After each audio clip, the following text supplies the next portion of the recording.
It's Monday the 1st, I'm FX Plu and this is CurrencyTransfer.com's market update. And the headlines today are that sterling stays under Brexit pressure, the euro is down on Italian budget concerns and the dollar rallies into the majors.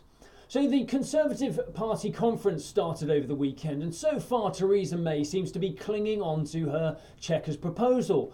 Boris Johnson attacked them again, calling them deranged and preposterous.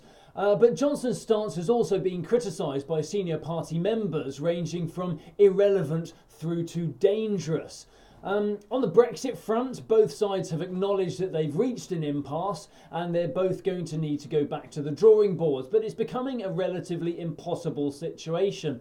Brussels has to stay within the rules defined for any such situation, but they need to maintain a trading relationship with the UK for the sake of the export base. Meanwhile, London wants to avoid the economy collapsing into recession and much higher inflation, but any deal must preserve the integrity of the entire UK. The no-deal Brexit risk drove markets on Friday and cable fell to 130. Euro dollar was affected by the Italian budget, so sterling euro ended up largely unchanged.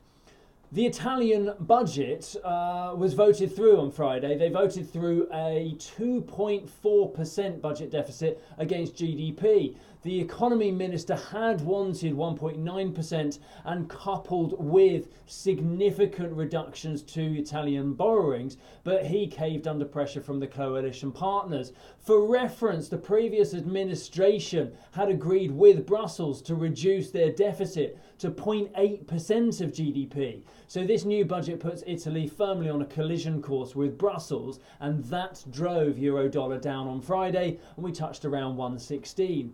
The dollar index rallied to a high of 95.35 on Friday, due almost entirely to the fall in the euro. This week we've got non-farm payrolls coming in on Friday. Forecast is around 188, 190, 190,000 new jobs created, which is bang on the 6-month rolling average. The wage inflation is expected to rise again. Forecast there is for 3%. If we see that, it will totally justify the Fed's latest rate hike. We got there in the end. It's the 1st of the month. Have a great week. I'll see you tomorrow.